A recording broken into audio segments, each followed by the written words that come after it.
Hey backbenchers, welcome back to your own channel, School of Backbenchers, Education Beyond the Front Row. I hope you all are doing great, guys. Well, in this video, we are going to start a new chapter of class 11th Business Studies, chapter 7, Sources of Business Finance. And this is the first part of the series. Before we continue, requesting you again, guys, if you haven't subscribed this channel yet, please do it now. Let's get started. So guys, first of all, what does this term business finance means? मतलब क्या होता है business finance का? तो आप अगर कोई business करते हो, किसी भी तरह का प्रोडक्शन करते हो या ट्रेडिंग करते हो, कुछ भी काम कर रहे हो, आपका बिजनेस रन करने के लिए आपको बहुत सारी मनी की नीड होती है। ठीक है, बिजनेस स्टार्ट करना है, मशीनरी खरीदनी है, रॉ मटेरियल खरीदना है, सामान अगर ट्रेड कर रहे हो तो सामान खरीदना है, फिर उसको मार्केट से अपने जहाँ भी वेयर हाउस है वहां तक लेकर आना है, ट्रांसपोर्टेशन में पैसा चाहिए, लेबर के लिए पैसा चाहिए, वेजेस चाहिए। तो बहुत सारी चीजों को आपको ऑपरेट करने के लिए जो भी एक्टिविटीज हैं आपके बिजनेस की, फंड चाहिए ही चाहिए। तो ये जितना भी फंड आपको जो चाहिए वो आपके बिजनेस के लिए क्या होता है? फाइनेंस होता है। तो फाइनेंस मींस मनी और फंड्स जो आपके बिजनेस को रन करने के लिए आपको नीड होती है। Every business needs money to start और रन इट्स एक्टिविटीज। यही होता है आपका बिजनेस फाइनेंस। फॉर एग्जाम्पल, एक कंपनी जिसको मनी चाहिए मशीन खरीदने के लिए, सैलरीज पे करने के लिए, एडवर्टाइज करने के लिए, या और भी बहुत सारी एक्टिविटीज है जिनको परफॉर्म करने के लिए मनी की नीड होती है, और जिससे हमारे बिजनेस की एक्टिविटीज को आप स्मूथली कर सकते हो। ठीक है, तो जितने भी मनी की नीड है वो सारा का सारा आपको क्या है? वो बिजनेस आपका, वो मनी आपकी फाइनेंस होगी, फंड्स होंगे आपको जो आपको चाहिए अपने बिजनेस को रन करने के लिए। नीड, बिजनेस फाइनेंस की नीड क्यों होती है आपको? क्योंकि आप नीड, ये तो पता चल गया हमें क्यों होती है, लेकिन ये आपको ये नहीं एक बार आपने फाइनेंस को रेस किया और आपका काम हो गया। भाई प्रोडक्शन बिजनेस जो है आपकी एक कॉन्टिन्यूस प्रोसेस है, वो होती ही रहनी है। आप नहीं समझ के चल रहे हो कि आपको कभी बिजनेस रन करना है, आपके हिसाब से तो आपका बिजनेस रन करता रहना चाहिए। तो एक कॉन्टिन्यूस प्रोसेस है क्योंकि बिजनेस, तो आपको हर एक स्टेज पर हर थोड़े टाइम के बाद आपको मनी की नीड होगी ही होगी, स्टार्ट से लेके ग्रो तक। ठीक है, एंड तक जब तक आपका बिजनेस खत्म नहीं होता तब तक आपका बिजनेस की जो नीड, फाइनेंस की जो नीड होगी वो चलती ही रहेगी। तो डिटेल में हम नीड्स देख लेते हैं बिजनेस फाइनेंस की। तो सबसे पहले तो आप अपने, अगर कोई भी बिजनेस आपने करने का सोचा है, कुछ भी प्रोडक्शन आप करना चाहते हो, तो आपको कुछ फिक्स कैपिटल्स होगी। एक बिल्डिंग चाहिए, एक प्रीमाइसेस चाहिए जहां पे आप अपने बिजनेस को करना चाहते हो, करोगे, हैंडल करोगे। अगर प्रोडक्शन करने वाले तो प्रोडक्शन करोगे, अगर माल खरीद के रखना चाहते हो तो माल खरीद के रखोगे। तो money needed to buy long term asset, जैसे कि लैंड खरीदने के लिए, बिल्डिंग खरीदने के लिए, मशीन खरीदने के लिए, टूल्स खरीदने के लिए, इक्विपमेंट खरीदने के लिए आपको पैसा चाहिए। फॉर एग्जाम्पल, एक कार कंपनी जो है उसको लार्ज फंड चाहिए ताकि वो मशीन खरीद सके और फैक्ट्रीज को बिल्ड कर सके। एक लार्ज स्केल इंडस्ट्री जो है उसको ज्यादा फिक्स कैपिटल की जरूरत होगी एक स्मॉल शॉपकीपर से। एक छोटी दुकान वाला है उसको तो दुकान चाहिए और बाकी का सामान वो थोड़ा थोड़ा टाइम में लेकर आता रहेगा। लेकिन एक जिसको बड़ी इंडस्ट्री लगानी है, ऑब्वियसली उसको ज्यादा फिक्स कैपिटल की जरूरत होगी, क्योंकि उसको बड़ी बड़ी मशीन लगानी पड़ेगी, बड़े इक्विपमेंट लगाने पड़ेंगे, पूरा प्लांट सेटअप करना पड़ेगा अपनी मशीनरी वगैरह को सेटअप करने के लिए। Then working capital. Working capital क्या होती है? वर्किंग कैपिटल जो आपके डेली यूज में काम आती है, जैसे कि आपको अपने वेजर्स को वेजेस देने हैं, आपको रॉ मटेरियल खरीदना है, आपको ट्रांसपोर्टेशन की जो कॉस्ट आ रही है उसको पे करना है। तो money needed to for day to day expenses, जैसे कि रॉ मटेरियल खरीदना, वेजेस को पे करना, इलेक्ट्रिसिटी बिल्स को पे करना, रेंट पे करना। फॉर एग्जाम्पल, एक ग्रोसरी स्टोर जो है उसको मनी चाहिए रोज की रोज स्टॉक को खरीदने के लिए। ठीक है, बिजनेसेस जो होते हैं वो गुड्स क्रेडिट पे सेल करते हैं, इसलिए उनको ज्यादा वर्किंग कैपिटल की जरूरत होती है। ठीक है, देन डाइवर्सिफिकेशन। डाइवर्सिफिकेशन मतलब अभी आप पर्टिकुलर एक प्रोडक्ट बना रहे हो, आप उसके अंदर पैसा लगा रहे हो, अब आपको दूसरा प्रोडक्ट इंट्रोड्यूस करवाना है या आपको दूसरी मार्केट लाइन में जाना है। ठीक है, तो कुछ भी नया प्रोडक्ट लेकर आना है या अपने बिजनेस को एक्सपेंड करना है, तो उसके लिए भी आपको और मनी की नीड होगी, क्योंकि कोई भी बंदा जो है अपने बिजनेस को एक स्टिल नहीं रखना चाहता, एक स्टेगनेट प्रोसेस में नहीं रखना चाहता, वो डेवलप करना ही चाहेगा, हमेशा एक्सपेंड करना ही चाहेगा। या तो न्यू प्रोडक्ट लेकर आएगा या अपने बिजनेस की मार्केट को एक्सपेंड करेगा, है ना। तो when a company wants to make new product, तो उसको और फंड की जरूरत पड़ेगी। फॉर एग्जाम्पल, आईटीसी कंपनी जो है वो सोप भी बनाती है, बिस्किट भी बनाती है, क्लोथ्स भी बनाती है, और भी प्रोडक्ट्स बनाती है। तो जब भी नई प्रोडक्ट मार्केट में लेकर आएगी उसको उसके लिए भी पैसे की जरूरत पड़ेगी। देन आप जो भी पर्टिकुलर प्रोडक्ट, अपने प्रोडक्ट को बनाने के लिए टेक्नोलॉजी का यूज कर रहे हो, दिन पे दिन टेक्नोलॉजी जो है एडवांस होती है, अपडेट होती है। अगर आप अपडेट नहीं करोगे तो अपने कॉम्पिटिटर से पीछे छूट जाओगे, है ना। आपके प्राइसेस हाई रहेंगे क्योंकि आप नई टेक्नोलॉजी का यूज नहीं कर रहे हो। तो टेक्नोलॉजी को अपग्रेड करने के लिए, अपने कॉम्पिटिटर्स के साथ में रेस में बने रहने के लिए भी आपको मॉडर्न टेक्नोलॉजी की जरूरत होगी, तो उसके लिए भी आपको मनी की नीड होगी ही होगी। फॉर एग्जाम्पल, आप कंप्यूटर इंस्टॉल करना चाहते हो, ऑटोमेटिक मशीन इंस्टॉल करना चाहते हो, तो मनी आपको चाहिए ही चाहिए होगी। एंड लास्टली, आपका जो ग्रोथ करना है, आपको बिजनेस को एक्सपेंड करना है, तो बिजनेस को ग्रो करने के लिए भी पैसा चाहिए भाई, न्यू ब्रांच को खोलने के लिए भी पैसा चाहिए, और ज्यादा प्रोडक्शन करने के लिए भी पैसा चाहिए। तो मनी तो आपके बिजनेस को चाहिए ही चाहिए, हर स्टेज पे चाहिए, हर प्रोसेस में चाहिए। मतलब बिना मनी के आप अपने बिजनेस को स्मूथली रन कर ही नहीं सकते, रुकावटें ही क्रिएट होंगी फिर आपके लिए। ठीक है, आई होप आपको बिजनेस फाइनेंस जो है वो अच्छे से क्लियर है। तो अब ये तो हो गया कि भाई ये फंड्स होते क्या हैं, ये बिजनेस फाइनेंस जो है होता क्या है। अब इनको लाया कहाँ से जाए, क्या सोर्सेज है, कहाँ कहाँ से हम इनको अरेंज कर सकते हैं। तो अगर हम बात करें पीरियड के बेस पे, कितने टाइम के लिए आपको पैसा चाहिए, अगर आपको पैसा आप कहीं से लैंड कर रहे हो, आप सॉरी बोरो कर रहे हो आप कहीं से पैसा लंबे समय के लिए, यानी कि मोर देन 1 ईयर, तो वो आपका लॉन्ग टर्म फाइनेंसिंग कर रहे हो आप, जैसे कि आप इक्विटी शेयर इशू करके, आप रिटेन अर्निंग से अपने प्रेफरेंस शेयर्स इशू करके, डिबेंचर इशू करके, लॉन्ग टर्म लोन्स लेकर आप क्या करते हो, लंबे समय के लिए फाइनेंस को रेस कर लेते हो। इक्विटी शेयर मतलब आप अपने कंपनी का ऑनरशिप बेच रहे हो लोगों के अंदर, ठीक है, या प्रेफरेंस शेयर बेच सकते हो, उसमें आप ऑनरशिप नहीं बेचोगे लेकिन लंबे समय के लिए आप लोगों को डिविडेंड दोगे उसके बदले में, जो भी पैसा उनसे लोगे। रिटेन अर्निंग क्या होता है, आपने बिजनेस स्टार्ट किया, कुछ पैसा अपना खुद से लगाया, फिर आपको जो प्रॉफिट हुआ आपने वो प्रॉफिट रखा नहीं, आपने वापस से बिजनेस में इन्वेस्टमेंट कर दी, तो जब आप अपने प्रॉफिट को री इन्वेस्ट करते हो बिजनेस के अंदर तो उसको रिटेन अर्निंग कहते हैं। ठीक है, या आप लॉन्ग टर्म लोन इशू कर सकते हो, या आप डिबेंचर्स इशू कर सकते हो, इनके डिटेल में आप बहुत ही ज्यादा डीपली जो है, बहुत इंपॉर्टेंट टॉपिक्स है आपके, आप इनको नेक्स्ट क्लास में आप पढ़ोगे। ठीक है, फिर मीडियम टर्म जो 1 ईयर से 5 ईयर्स के बीच में होते हैं, ये 5 ईयर से ज्यादा वाले हैं। ठीक है, लॉन्ग टर्म वाले जो फाइनेंस होते हैं आपके, आप बाहर से ले रहे हो उधार पैसा लेकिन 5 साल से ज्यादा के लिए, तो ये लॉन्ग टर्म वाले हो जाते हैं। इनमें सारे के सारे आ जाते हैं, जैसे कि इक्विटी शेयर्स, डिबेंचर्स, आपके प्रेफरेंस शेयर्स, रिटेन अर्निंग या लॉन्ग टर्म लोन्स। ठीक है, फिर आते हैं आपके मिडिल टर्म वाले फाइनेंस, जो आपके 1 साल से 5 साल के लिए आप रेस करते हो, जैसे कि बैंक से लोन ले लेना, पब्लिक डिपॉजिट्स ले लेना, या लीज फाइनेंसिंग करा लेना। मतलब आप जो अपनी मशीनरीज वगैरह है, अपने जो इक्विपमेंट्स है, प्लांट्स वगैरह है, आप उसको रेंट पे ले लेते हो, हायर परचेज कर लेते हो उसका। फिर शॉर्ट टर्म जो होता है आपके 1 साल से कम के लिए आप चीज को बोरो कर रहे हो। ठीक है, जैसे कि ट्रेड क्रेडिट, यानी कि आप सामान जो है, रॉ मटेरियल वगैरह जो है, या जो भी सामान ट्रेडिंग कर रहे हो, तो सामान आप खरीद रहे हो क्रेडिट पे, आप पैसा नहीं पे कर रहे हो उसको अभी हैंड टू हैंड, आप थोड़े टाइम बाद करोगे। फैक्टरिंग करना, बैंक लोन ले लेना, छोटे छोटे कमर्शियल पेपर्स वगैरह जो है, ऐसे जो शॉर्ट टर्म होंगे उसके अंदर ये सारे सोर्सेस आ जाते हैं। फिर बात करते हैं बेसिस ऑफ ऑनरशिप। अब ऑनर के जो खुद के फंड होते हैं, यानी कि बिजनेस के अंदर ऑनर खुद का पैसा लगा रहा है, जैसे कि वो इक्विटी शेयर से लगा सकता है और रिटेन अर्निंग से लगा सकता है। और बोरोड फंड्स, बाकी के सारे आपके बोरोड फंड होते हैं, चाहे आप प्रेफरेंस शेयर की बात कर लो, लोन्स की बात कर लो, डिबेंचर्स की बात कर लो, ये पैसा आपको एक टाइम के बाद पे ऑफ करना पड़ेगा, रिडीम करना पड़ेगा आपको।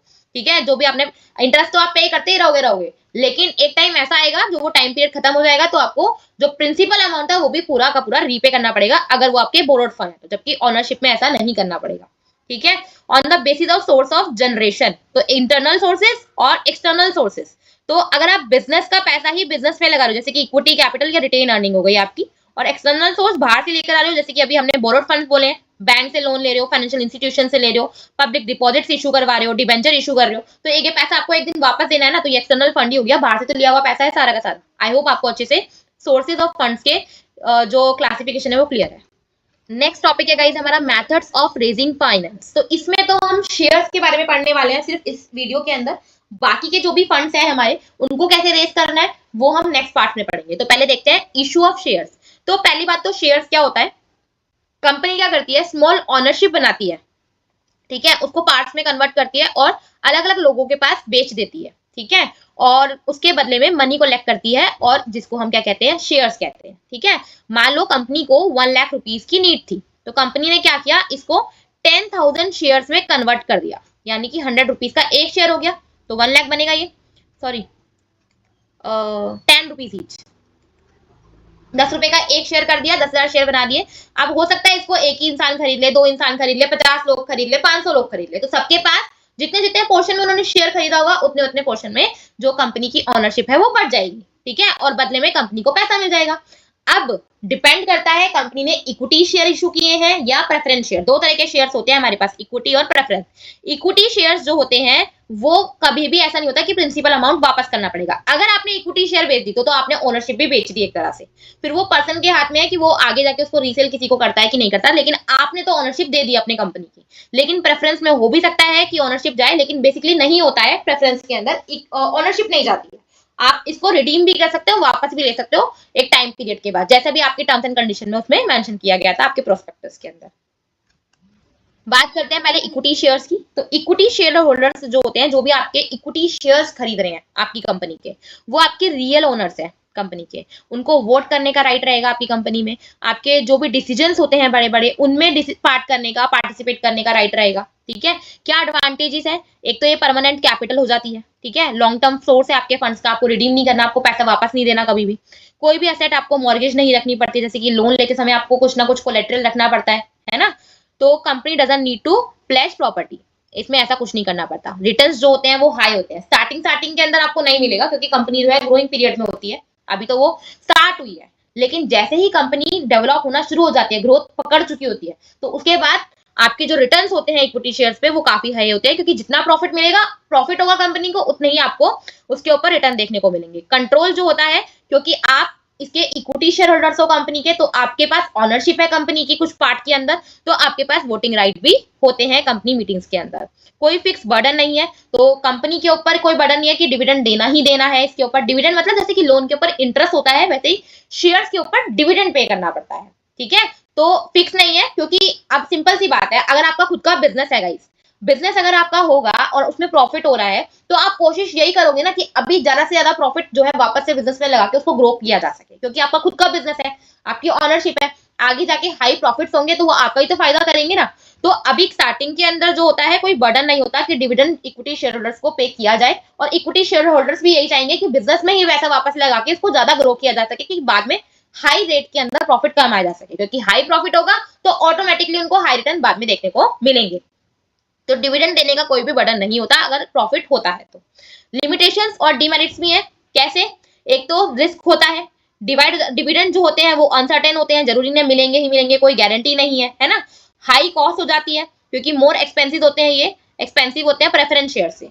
ठीक है, डिले इक्विटी शेयर इशू करने में बहुत टाइम लगता है, क्योंकि आप ऑनरशिप मिलने वाली है आपको, तो इतनी आसानी से नहीं होती है। ठीक है, मार्केट डिपेंडेंट, तो डिपेंड करता है मार्केट की जो भी कंडीशन चल रही है, मतलब आपकी कंपनी का जो शेयर है, जिसमें भी आपने शेयर खरीदा है, उस कंपनी की मार्केट में क्या पोजीशन है, ठीक है, कैसे परफॉर्म कर रही है वो मार्केट, उसी के हिसाब से उसके शेयर के प्राइस बढ़ेंगे और घटेंगे। ठीक है, इक्विटी शेयर्स के बाद दूसरे टाइप के जो शेयर्स होते हैं गाइस, हमारे प्रेफरेंस शेयर्स होते हैं। ये आपकी सेफर इन्वेस्टमेंट होती है इक्विटी शेयर से, क्योंकि आपको एक फिक्स डिविडेंड मिलना ही मिलना होता है, इक्विटी शेयर होल्डर से पहले मिलेगा, बट क्योंकि आपको इसमें ओनरशिप नहीं मिल रही है और वो आपको डिविडेंड देना भी एक लाइबिलिटी है, तो इसीलिए आपको वोटिंग राइट नहीं मिलते, आपको ओनरशिप नहीं मिलती है इसके अंदर। फायदे क्या है? इन्वेस्टमेंट सेफ है, आपने फिक्स टाइम पीरियड के लिए दिया है, आपको वो जो रिडीम वाला मतलब आपने जो शेयर खरीदने के पैसे दिए थे वो भी आपको एक टाइम पे वापस मिल जाएंगे, साथ साथ आपके डिविडेंड को प्रायोरिटी दी जाती है, आपको मिलेगा ही मिलेगा फिक्स डिविडेंड। ठीक है, और इक्विटी शेयर से पहले आपको मिलेगा, जो बचेगा फिर उनको मिलता है अगर देना भी होता है तो। कोई मॉर्गेज की नीडेड नहीं होती, जैसे इक्विटी शेयर में नहीं थी, इसमें भी नीड नहीं होती है। तो कंपनी को कोई भी एसेट को या कोई भी प्रॉपर्टी को प्लेज नहीं करना पड़ता, कोलेटरल नहीं देना होता इनको रेस करने के लिए। ठीक है, no control loss, they have no voting right, जो भी प्रेफरेंस शेयर होल्डर्स होते हैं उनको कोई वोटिंग राइट नहीं मिलता है। फिक्स्ड इनकम होती है, सूटेबल है जो उनके लिए, उन शेयर होल्डर्स के लिए जो रेगुलर इनकम चाहते हैं, जो चाहते हैं थोड़े टाइम में कुछ ना कुछ डिविडेंड उनको मिलता रहे, फिक्स्ड। ठीक है, लिमिटेशंस क्या है? कॉस्टली सोर्स हो जाता है, क्योंकि डिविडेंड जो होते हैं वो हाई होते हैं लोन इंटरेस्ट से ज्यादा, तो कंपनी के लिए नुकसानदायक हो सकता है। कोई टैक्स की सेविंग नहीं होती है, डिविडेंड जो होते हैं नॉन टैक्स डिडक्टेबल होते हैं, तो कंपनी को इनके ऊपर भी टैक्स पे करना पड़ता है, जैसे कि पूरे प्रॉफिट पे करने का। तो एक सिर्फ डिबेंचर आपका एक तरह का ऐसा होता है, या कुछ लोन्स ऐसे होते हैं जिसके इंटरेस्ट अगर आप पे कर रहे हो तो आपको उसमें से टैक्स नहीं पे करना पड़ता, लेकिन इसके ऊपर आपको टैक्स पे करना पड़ता है। कंपनी के बेस पे ये लिमिटेशंस है, और मेरिट्स कंपनी के बेस पे है। ठीक है, और नॉट फॉर रिस्क टेकर, तो ये उन लोगों के लिए नहीं है जो रिस्क लेना चाहते हैं, जो ऐसा चाहता है कि जितना ज्यादा हाई इन्वेस्टमेंट करेंगे, जितना ज्यादा रिस्क लेंगे उतना प्रॉफिट आएगा। ये फिक्स्ड है, आपको पता है इतना ही डिविडेंड मिलने वाला है आपको, जितना कि फिक्स किया गया था, तो रिटर्न जो है फिक्स होंगे, हाई नहीं हो सकते हैं। प्रॉफिट चाहे जितना मर्जी कमाए कंपनी, अगर प्रॉफिट ज्यादा कमाएगी तो इक्विटी शेयर होल्डर्स को ज्यादा डिविडेंड देखने को मिलेगा, आपको फिक्स मिलेगा, क्योंकि आपने एक सेफ इन्वेस्टमेंट करी है। Types of preference shares guys, हमारे काफी सारे टाइप्स होते हैं, जैसे कि कम्युलेटिव प्रेफरेंस शेयर्स हो गए आपके, नॉन कम्युलेटिव हो गए, पार्टिसिपेटिंग, नॉन पार्टिसिपेटिंग, कन्वर्टेबल और नॉन कन्वर्टेबल। जैसे कम्युलेटिव क्या होता है, लाइक इस साल जो था कंपनी को इतना प्रॉफिट नहीं हुआ जितना कि वो प्रेफरेंस शेयर वालों को डिविडेंड दे सके, लेकिन प्रेफरेंस शेयर पे डिविडेंड देना तो फिक्स है, तो कंपनी क्या करेगी, अगर आपके कम्युलेटिव प्रेफरेंस शेयर है, इस बार ना देकर आपको अगली साल या उससे अगली साल दोनों तीनों साल का इकट्ठा दे देगी, तो वो कम्युलेटिव हो जाते हैं। नॉन कम्युलेटिव में क्या होगा, ऐसा नहीं हो सकता, कंपनी को उस साल के अंदर इतना प्रेफरेंस शेयर देना पड़ेगा जिस साल का वो डिविडेंड है। ठीक है, पार्टिसिपेटिंग, जिसमें कंपनी के अंदर वो कुछ कुछ चीजों के अंदर पार्टिसिपेट कर सकते हैं डिसीजन मेकिंग के अंदर, प्रेफरेंस शेयर होल्डर किसी किसी में नहीं कर सकते, तो वो non participating, mostly non participating ही होते हैं। देन कन्वर्टेबल, यानी कि आप उसको फर्दर सेल परचेस कर सकते हो या नहीं कर सकते हो, ऐसे ही नॉन कन्वर्टेबल, अगर आप नहीं कर सकते तो नॉन कन्वर्टेबल हो जाएंगे। तो इस तरीके के कुछ प्रेफरेंस शेयर्स के हमारे पास काफी सारे टाइप्स होते हैं। इसके अलावा रिडीमेबल और इरिडीमेबल भी होते हैं, जैसे कि इक्विटी शेयर के प्रिंसिपल अमाउंट को वापस नहीं देना पड़ेगा, जिसमें वो इशू हुआ था वो कभी वापस नहीं देना पड़ेगा। तो अगर रिडीमेबल है प्रेफरेंस शेयर, जो कि मोस्टली होते हैं, उसमें आपको पैसा वापस देना पड़ेगा आगे जाकर एक फिक्स टाइम पीरियड के बाद। जब तक तो डिविडेंड देते रहोगे, जब तक नहीं देते, लेकिन देने के बाद फिर वो खत्म हो जाएगा कंपनी से उसका लेना देना। और नॉन रिडीमेबल है तो नहीं देना पड़ेगा, एक फिक्स टाइम पीरियड तक सिर्फ आपको डिविडेंड पे करना पड़ेगा, और वो टाइम पीरियड जैसे ही खत्म होगा, क्योंकि इररिडीमेबल थे आपके प्रेफरेंस शेयर, आपको प्रिंसिपल अमाउंट वापस देना नहीं पड़ेगा। तो गाइस, इक्विटी शेयर्स और प्रेफरेंस शेयर्स दोनों के बीच में कंपैरिजन देख लेते हैं फटाफट से, लास्ट टॉपिक है इस वीडियो का। तो डिविडेंड की बात करें हम और इक्विटी शेयर की बात करें हम, तो पहले प्रेफरेंस शेयर वालों को डिविडेंड दिया जाएगा, उसके बाद बचता है तो डिसाइड किया जाएगा कि इक्विटी शेयर वालों को देना है या नहीं देना है। और यहाँ पे इक्विटी डिविडेंड से पहले प्रेफरेंस शेयर वालों को दिया जाएगा वोटिंग राइट, क्योंकि इक्विटी शेयर होल्डर जो होते हैं ओनरशिप रखते हैं, तो उनके पास फुल वोटिंग राइट होता है और इनके पास वोटिंग राइट नहीं होता है। यहाँ पे रिस्क हाई है, रिटर्न जो है मिले ना मिले, डिविडेंड जो है मिले ना मिले, लेकिन जब मिलेगा तो हाई मिलेगा। जब अगर हाई प्रॉफिट होता है तो यहाँ पे रिस्क जो होता है बहुत कम हो जाता है, क्योंकि आपको डिविडेंड जो है मिलना ही मिलना है, आपकी फिक्स और सेफर इन्वेस्टमेंट होती है। रेट ऑफ रिटर्न, जितना ज्यादा प्रॉफिट उतना ज्यादा डिविडेंड, और जितना कम प्रॉफिट उतना कम डिविडेंड, हो सकता है ना भी मिले। तो रिटर्न जो होते हैं वो चेंज होते हैं अकॉर्डिंग टू प्रॉफिट, बट यहाँ पे प्रेफरेंस शेयर के अंदर डिविडेंड जो होते हैं आपके फिक्स होते हैं। और कंट्रोल जो होता है मैनेजमेंट में, इक्विटी शेयर होल्डर्स का पूरा कंट्रोल होता है, क्योंकि ओनरशिप है, और प्रेफरेंस शेयर के पास, शेयर होल्डर्स के पास कोई कंट्रोल नहीं होता। सो गाइस, आई होप आपको जितना आज इस वीडियो में बताया गया है अच्छे से क्लियर है। अगर वीडियो पसंद आया तो प्लीज लाइक कर देना, चैनल को सब्सक्राइब नहीं किया तो सब्सक्राइब कर देना। मिलते हैं नेक्स्ट वीडियो में नेक्स्ट पार्ट के साथ, तब तक के लिए बाय।